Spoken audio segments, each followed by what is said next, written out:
Hi friends, આજે તમને એક સરસ વાત કહેવા માગું છું કે આત્મહત્યા શા માટે ન કરવી જોઈએ. એક પ્રસંગ મને મારી જિંદગીના અંદર યાદ આવે છે.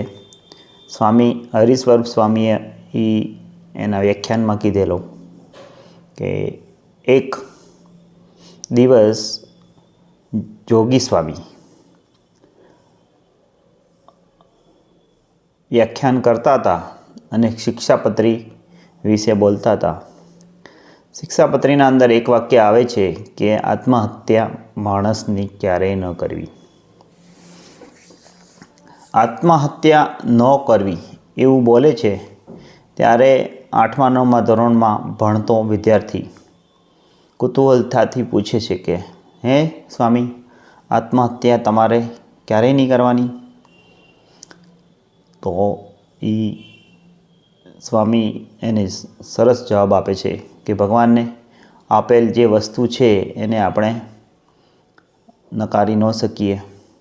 મતલબ કે જે વસ્તુ આપણને આપેલ છે એ વ્યવસ્થિત જિંદગી જીવવા માટે આપેલ છે, એટલે આત્મહત્યા તો શિક્ષાપત્રીમાં એ લખ્યું છે, એટલે ક્યારેય ન કરવી. હવે આ વિદ્યાર્થી છે એ મોટો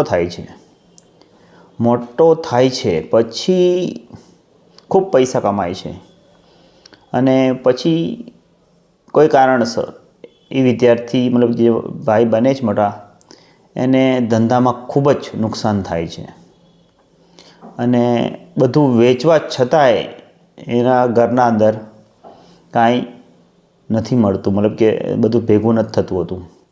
પછી એક દિવસે રાત્રે એ વિચાર કરે છે કે આટલું બધું મારા પર દેવું થઈ ગયું છે તો હવે હું એને મારું જિંદગી ટૂંકાવી દઉં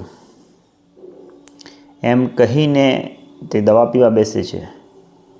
દવા પીવા બેસે છે પછી એને સુસાઇડ નોટ લખે છે અને એ બધા એના સગા સંબંધીઓને જે કાંઈ પણ વાલ હોય અથવા જે કાંઈ પણ કહેવાનું હોય એ સુસાઇડ નોટમાં લખતો હોય છે અને દવા પીવાનું વિચારતો હોય છે.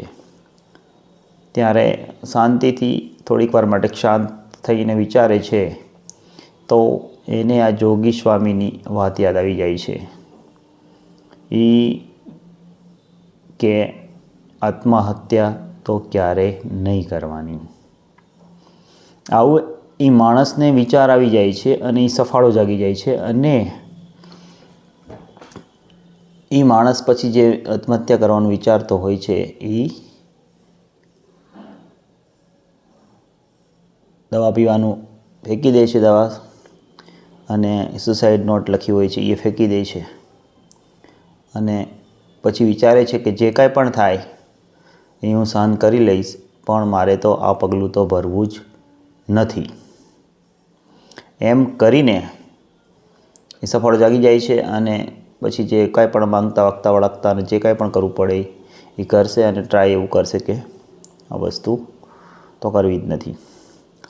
પછી ધીમે ધીમે 2-4 વર્ષોના અંદર પાછું પોતાનું જીવન વ્યવસ્થિત થઈ જાય છે, 2 પૈસા કમાય છે, પાછું ઘરના અંદર વ્યવસ્થા થઈ જાય છે અને એ પૂર્ણ જિંદગી જીવીને કુદરતી રીતે મૃત્યુ પામે છે.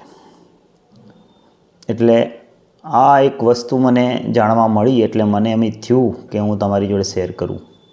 એટલે સારા માણસો એટલે ભગવાનના સત્સંગીઓ હોય એનો ક્યારેક વાક્ય તમારી જિંદગીના અંદર ઘણું બધું પરિવર્તન કરી લેતા હોય છે. એટલે સારા માણસો અને સાધુ સંતોનો સમાગમ હંમેશા કરવો જ જોઈએ.